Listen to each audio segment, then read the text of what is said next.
Minister Nirmala Sitharaman. So let me, besides welcoming her, go straight to the first question, ma'am, which is, we have heard all the announcements. Briefly, what was the rationale and the big picture while you were thinking of these announcements and the announcements that have taken so far?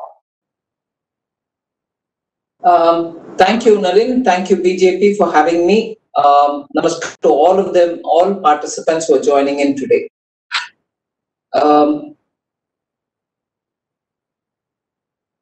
Once the lockdown was inevitable and the Prime Minister made a first call for one-day Janata lockdown, Janata curfew as he called it, and almost a week later was when the actual lockdown commenced. So when the lockdown was becoming inevitable and it was going to be brought in, we had started working on how we can at best touch all those who will be very much in need of help. And one guiding philosophy was, because of this disruption, there should not be anyone because of this disruption, we didn't want anyone going hungry. And therefore, the PM Garib Kalyan Yojana, or it's not a Yojana, it's a package which came up, wherein very clearly the emphasis was laid on grains distribution, dry ration basically, and also making sure that households should not suffer in search of cooking fuel. So cooking gas distribution was also made a part of it, and some initial household expenditure, direct transfer was also made a part of this package. Over and above this, we wanted to ensure that the old, the senior citizens, the young, and the widows should be given some kind of assistance. So 1,500 rupees were also given for them, which subsequently got elaborated, continuing this emphasis, in that even in the 5-day package that we announced, there was a component whereby grains and pulses distribution was extended for another 2 months. So the larger principle was, one, first of all, attend to the poor and the most needy. Then also look at various ways in which people who will be now staying at home and not working to be able to draw on the money which is theirs, of course, which is kept in the EPF, for them to draw some of the money from that EPF account. But when we came to the further 5-day package, these principles being kept intact, we also wanted to make sure that restart is given the emphasis. So that when actually the lockdown gets lifted, or prior to that, even as the exemptions are coming in place, that relaxations were being offered, for the relaxation and based on the relaxation, when companies will have to start their production, they should be able to have some money to buy raw materials, to pay the fixed costs, and so on. And simultaneously with the RBI, when we were working together, every time some expectations were there about payment problems, moratorium issuing, extension of moratorium, we have been working together with the RBI also. So restart, some cash in their hands, liquidity into the economy were all dominant in the second. In the first, ensuring that nobody goes hungry, which continued into the second also.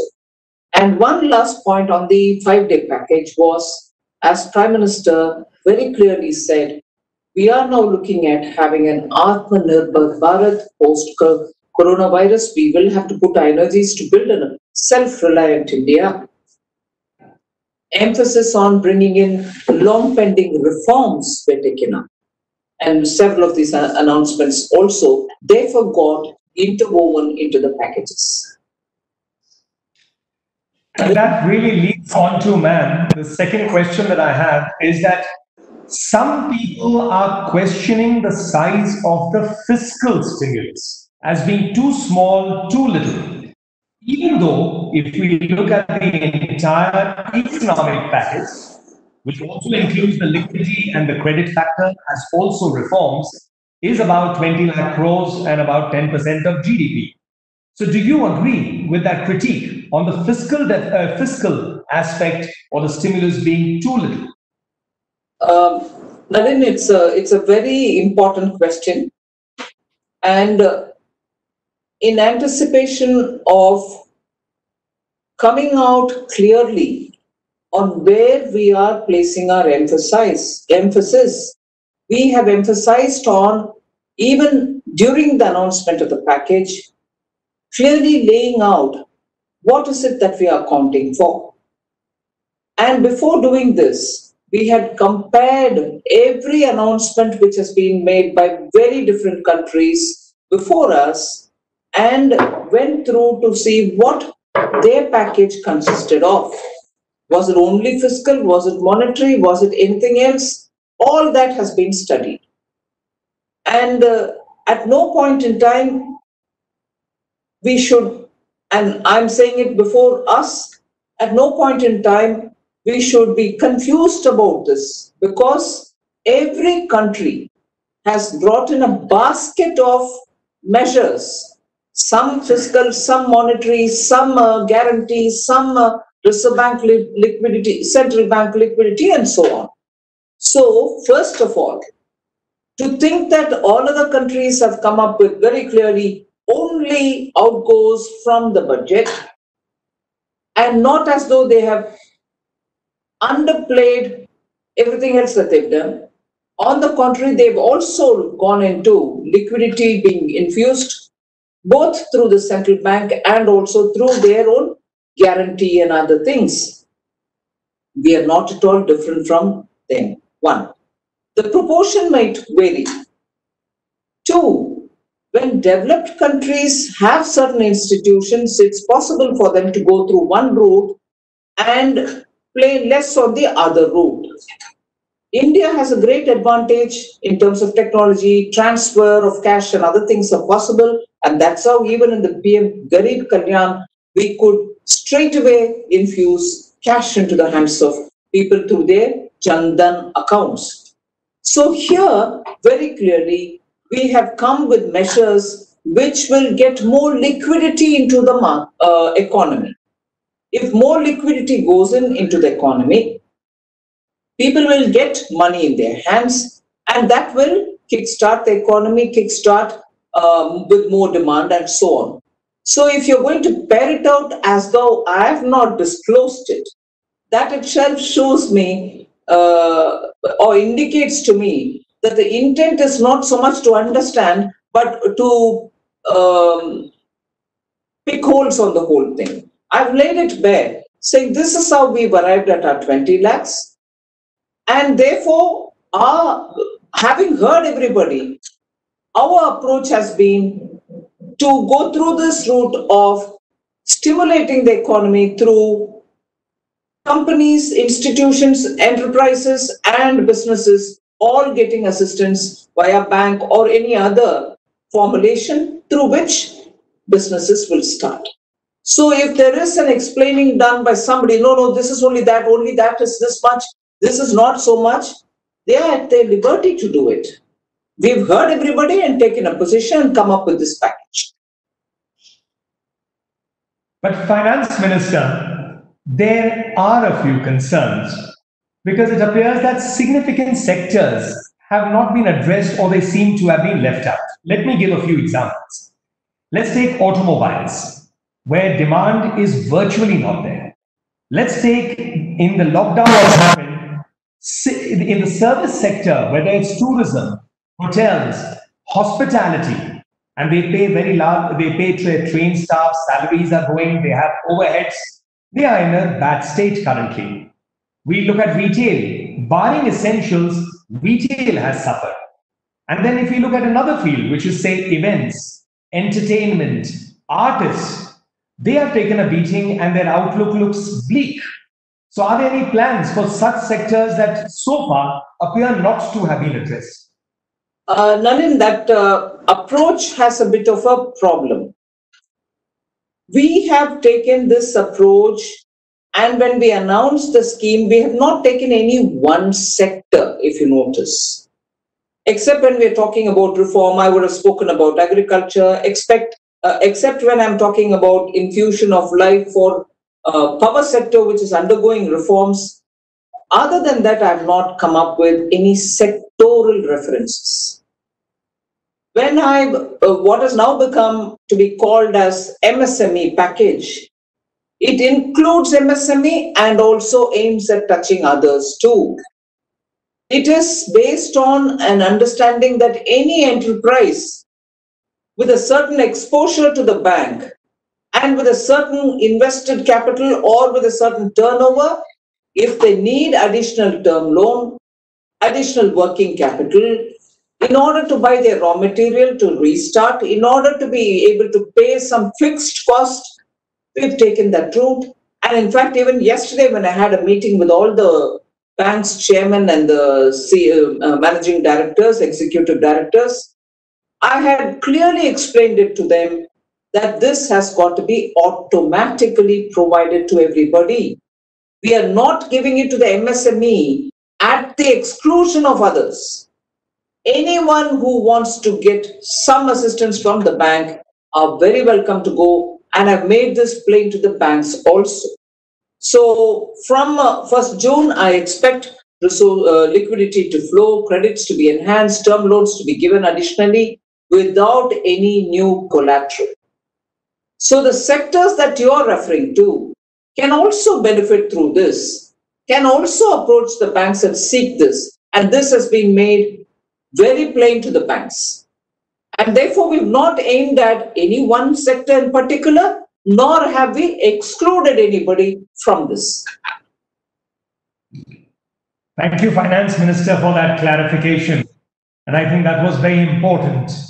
And since, Finance Minister, you have referred to the banks, and this has been coming out in your various interviews also, that instructions are to the banks that they must disperse loans.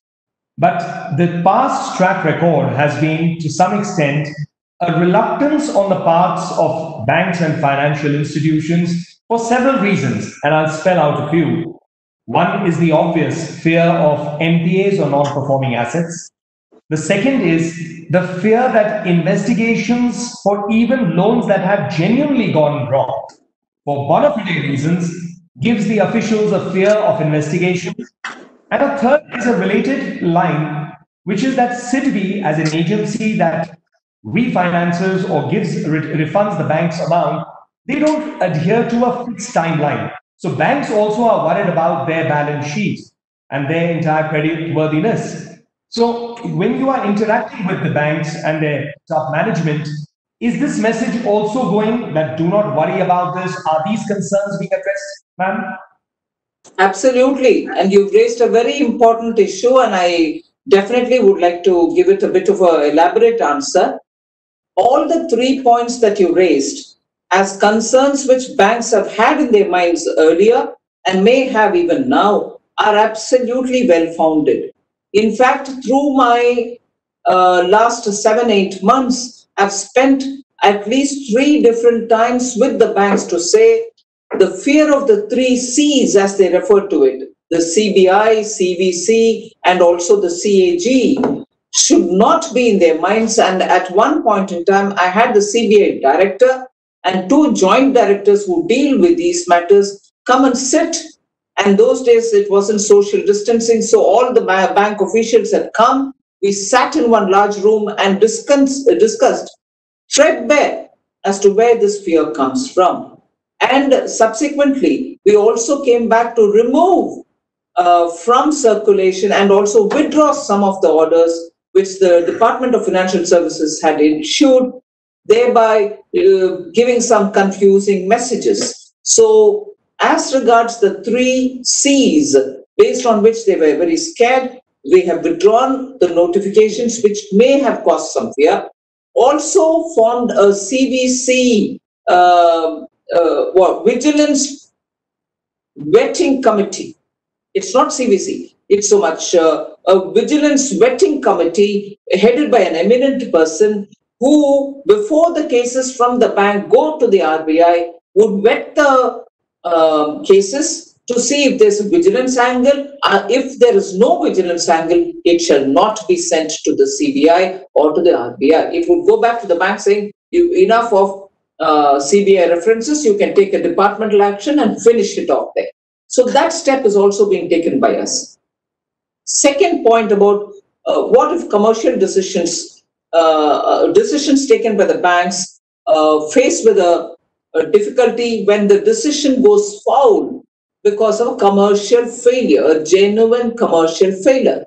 Even on that, we have made sure that banks are sure that if you take a decision and that goes bad, and if there's no malafide, we shall not do anything and you can please go ahead. This was an assurance given some time back before the budget of February this year, 2020. But now, yesterday, I have reiterated that by saying, if a decision goes wrong and if there is a loss, if government has given 100% guarantee now, it is not going to be on that individual officer, nor is it going to be on the bank. And therefore, without fear, they should take this automatic route in the sense everybody is eligible for additional term loan and additional working capital, unless the client himself says, no, I don't want it, I'm okay, you may go ahead doing it with others. So that is the second.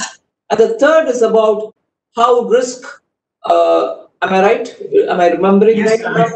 SIDBI and refinancing. Some because SIDBI and the refinancing. Yesterday, they were also present. In fact, I'm setting fairly short intervals for them to come up with result-based performance. I shall be monitoring them on a weekly basis, I've told them, and they should therefore speed up. This alert was given to them even as we were just about announced the 5-day package, and therefore work has already commenced. They're already moving, like the NABARD has already gone ahead issuing monies to the farmers, which was also one of the big announcements made. So in a way, I think on all these 3 points, we have tied the loose ends. Now it's a question of me monitoring to execute it in time. It's heartening, Finance Minister, to know about that. And even more importantly, that there is a follow-up mechanism that you have referred to in terms of the follow-up to see that things are happening as per the direction of the government. Which I'd like to please track with your permission is yesterday, the Reserve Bank of India governor has highlighted a widespread concern, which is the contraction of demand. Now, when can we see steps to address this factor? And given the fiscal challenges that everyone accepts, how would we get money literally in the hands of the consumers? This 5-day package obviously has been done in consultation with a whole lot of economists who met the Prime Minister, who sent letters to me, who after the Prime Minister's consultation, the PMO sent the input back to me, and also very many academicians, ex-bankers, ex-finance secretaries, and people like that, not exactly finance secretary, ex-finance ministry officials and so on. So, and industry themselves. So the package itself was designed keeping in mind that we are facing a situation which is exceptional, and therefore whether the contraction is going to be this much or that much, we didn't have the luxury of data to be even guess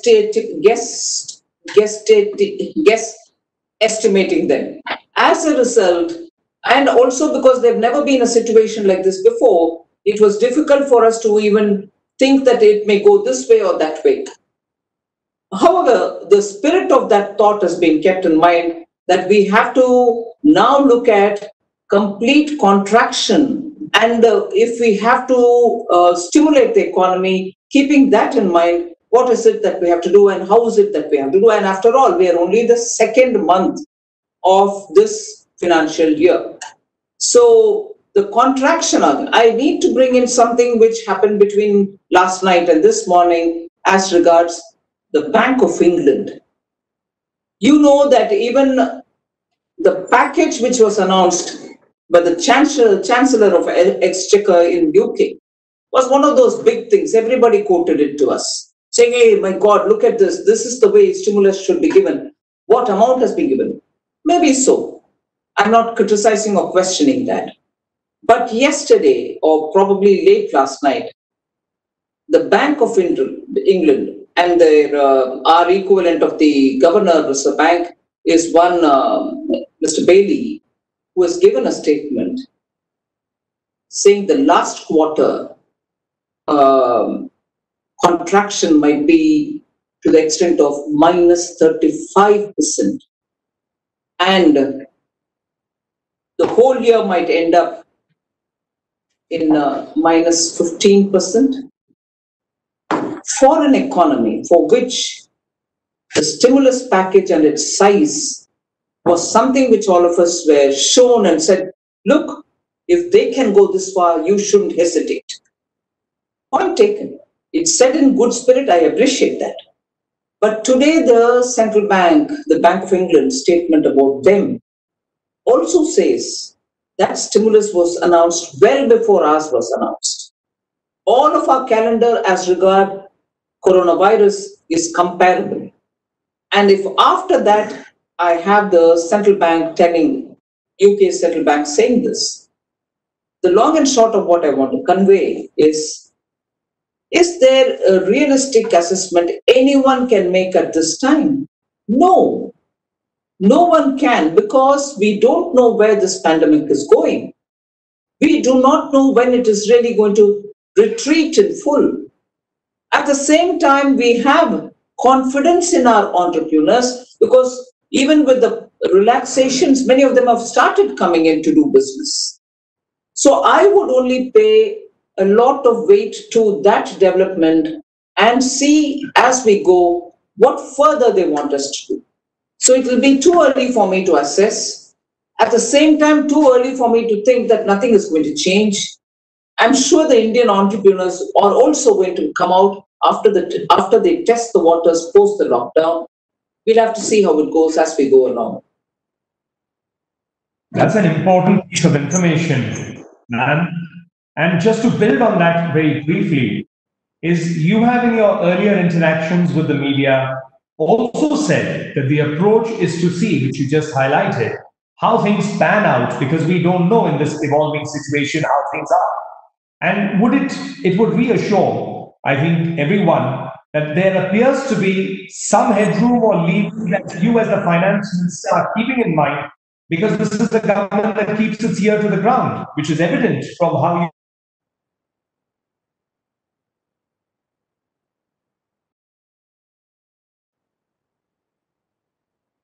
think now for this stage, how much we have done with a lot of consultation. I'm not closing the door at all. I want to keep getting the inputs from the industry, from the various sections of our society, implement what I have announced well and completely at that. And depending on how things pan out, we'll have to, respond accordingly. So as I repeatedly say for myself and for others, we are only 2 months old in this year. We have 10 months to go.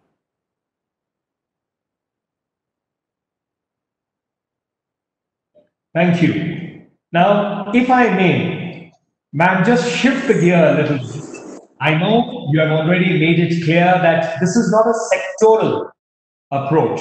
This is a holistic approach.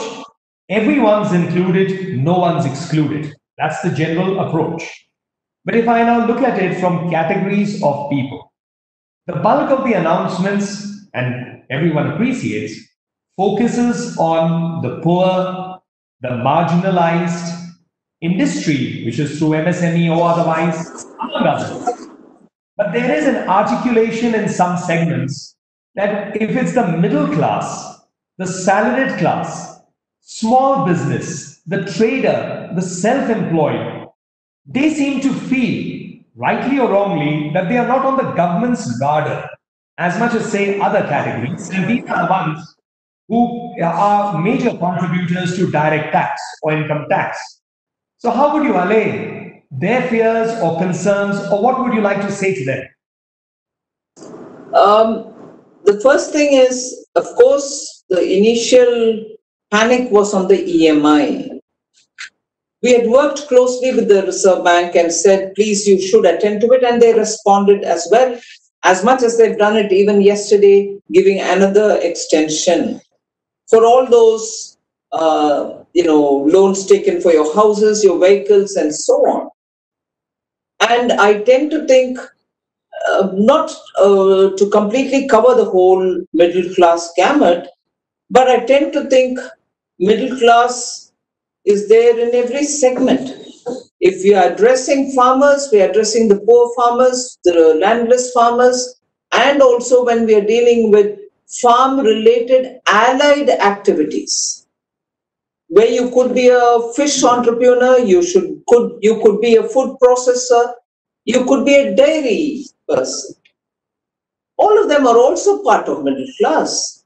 It's not as if it's only those who are in the urban centers and only those who are in permanent jobs, either with the government or with some private sector. So middle class is something which we probably narrowly limit to only those urban, fully formally employed groups, for whom, of course, even during the budget and post that, we have linked to several steps of affordable housing and making sure that the income tax was completely reduced, and as a second alternative, a separate set of taxation rates was given, and an option being given. You want the exemptions, you please remain where you are. You don't want the exemptions, or you want a lower tax rate, you come over to this. That was done for the middle class. For the affordable housing, extended timing was given, and further extensions were also given for the middle class. So it's not right to say they're not in our radar at all. They are, and we are trying to do as much as we can in these difficult times. Ma'am, foreign investment and ease of doing business is a priority. And in today's scenario, a lot is being said and acknowledged that foreign investment in India could increase given the geopolitical situation globally. But there are some areas that people express concerns, and I'd like to just share a few with your permission, ma'am. One is in terms of approvals. Earlier we had an FIPB. Now in terms of foreign direct investment, even though certain timelines are set in place, the corresponding ministries that have to send their comments, they may not necessarily be following a timeline. So there's lack of clarity in terms of timelines and approvals. Another example, some people feel that policy changes take place abruptly, which is they call for stability of policy, because they come with long-term assumptions when they make their investments.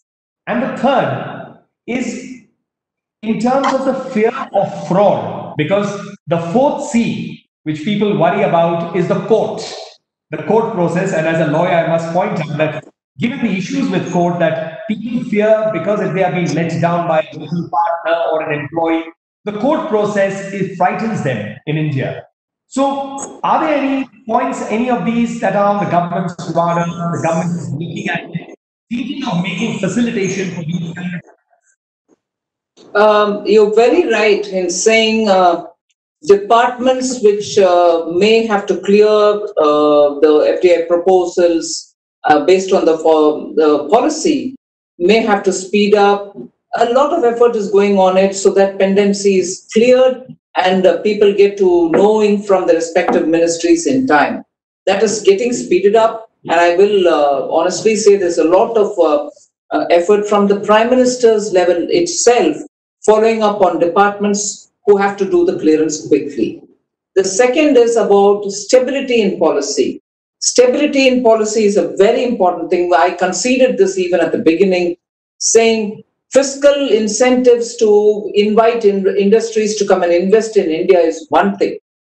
But if you're not going to be able to simplify your compliance schedules, if there is no consistency in policy, if there is no certainty, the fear in the minds of the industrialists is, I've come in at a time when taxation is like this, that's fine by me. But the fear is in their minds, what if it changes?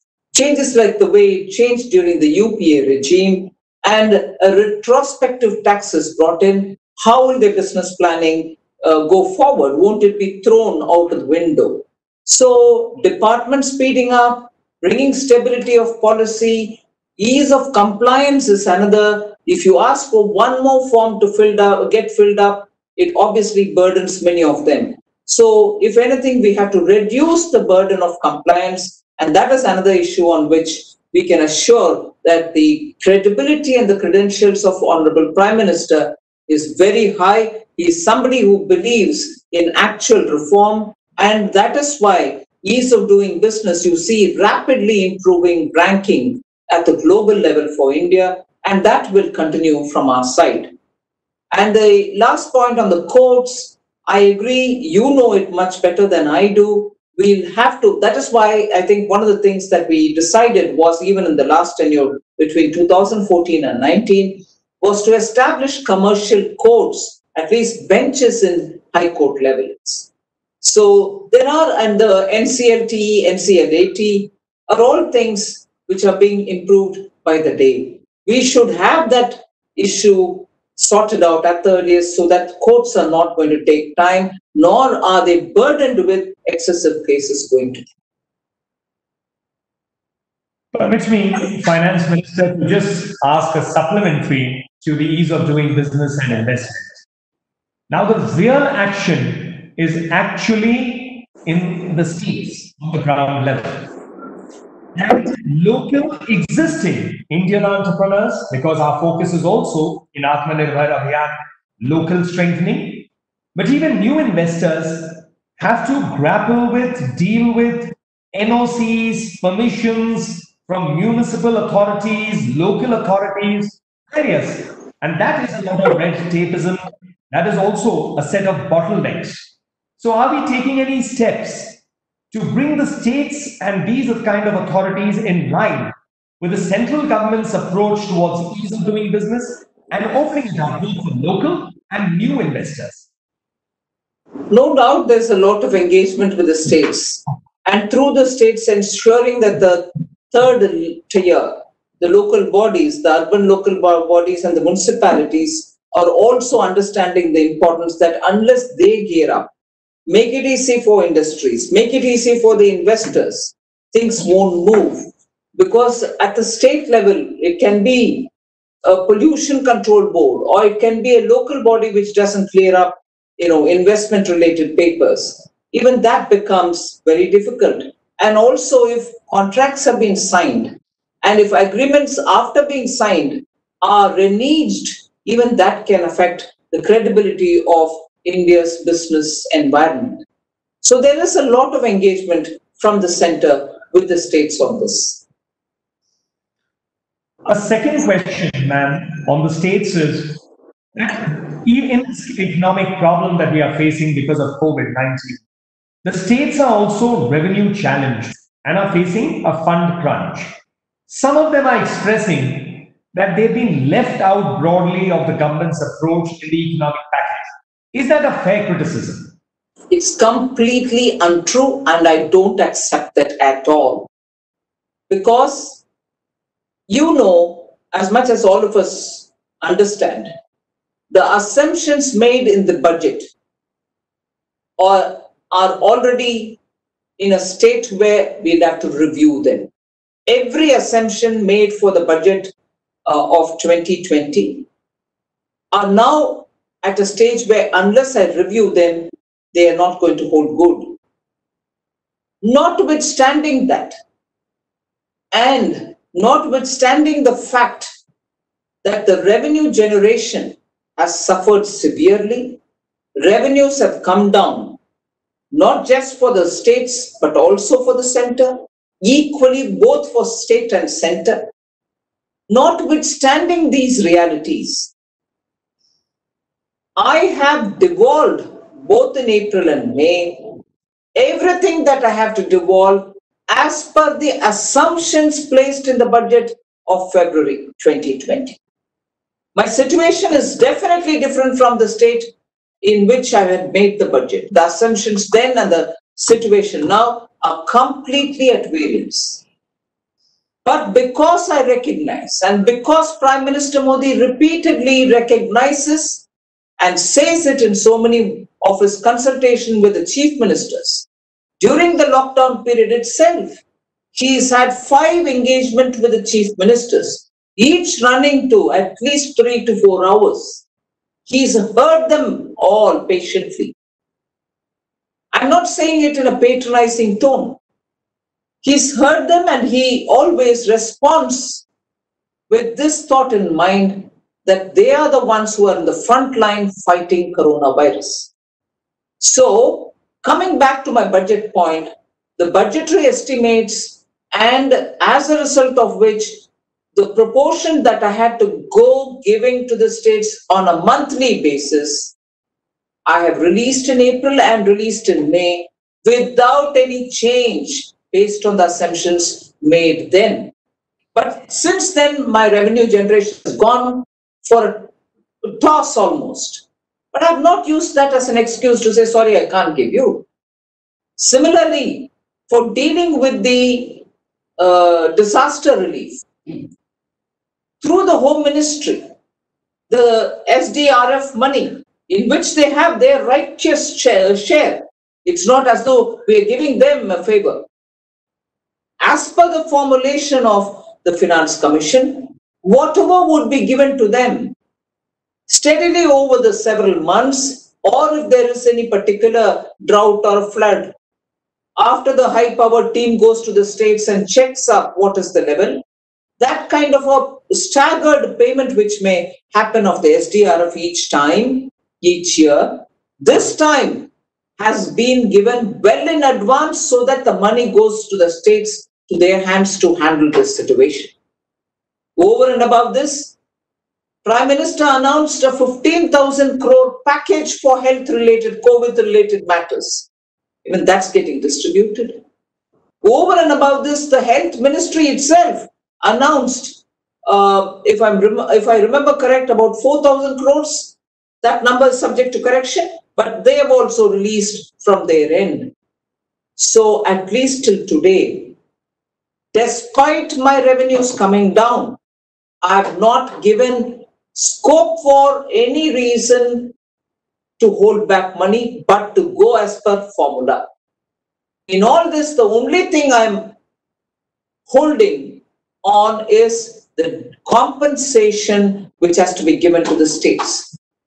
December, January is due, February, March is due, because compensation says, and this is not something I'm saying for the first time, I stood in the parliament and said twice that as and when the collection comes in, I can release it. Last year itself, we gave much higher than what we had collected as a compensation through the cess. We gave much more than what we collected. And this year too, I can only give when the collection gives me the room for it. Thank you, Finance Minister. Ma'am, I'm going to ask a question that is related to a legacy approach.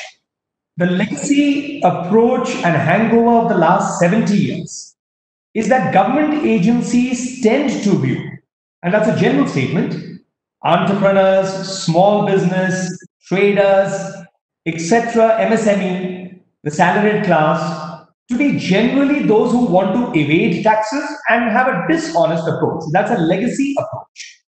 Now, the government of the day, which is our government, is trying to change this approach, and this has been said on several occasions.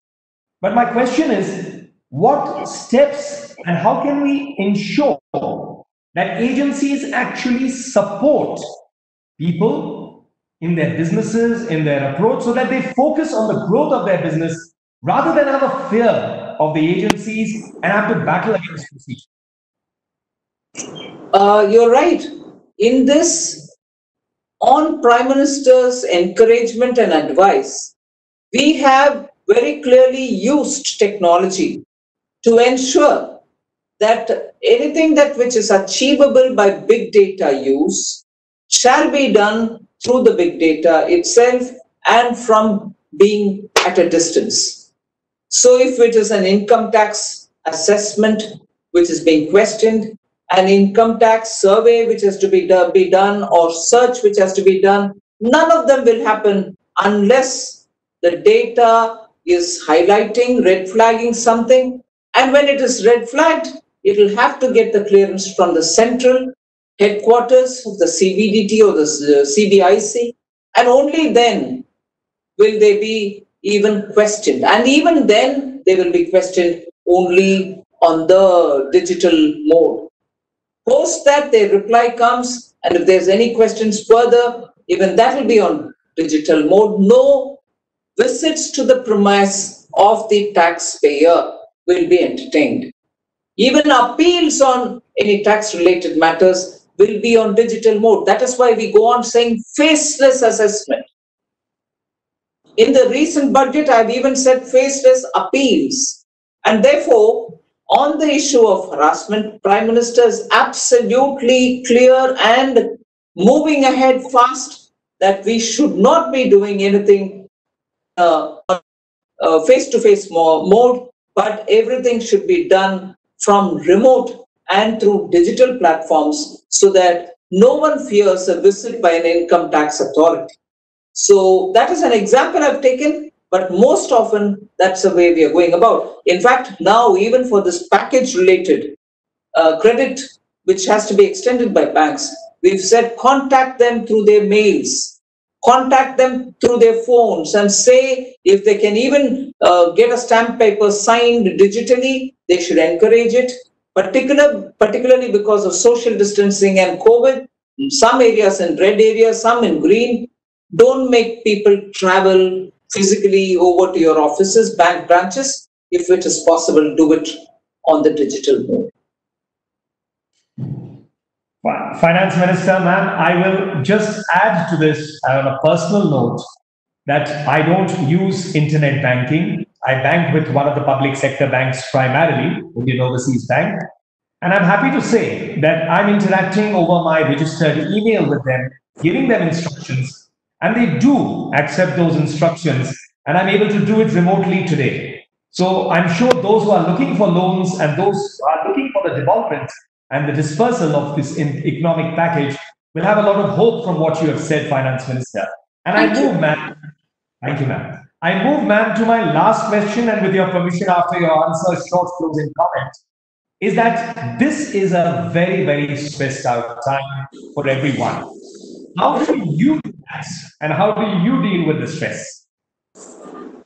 Well, first of all, I don't singularly bear the stress. As you know, Prime Minister, Prime Minister's office, all the various ministries and departments are all working together.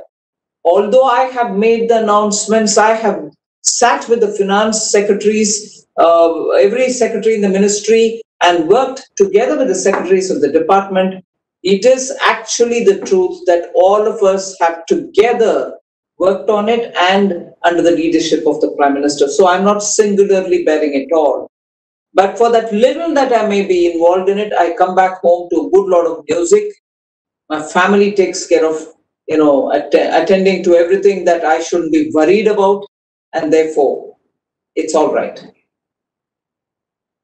Thank you, ma'am. It's been a pleasure. We know that the government has been working overtime 24 hours a day since the lockdown happened. We wish you a restful weekend. Once again, thank you very much. Latest बातम्यांचे अपडेटकरिता subscribe करा police diary न्यूजला आणि bell आयकॉनला दाबायला विसरू नका. बघत राहा पोलीस डायरी न्यूज. धन्यवाद.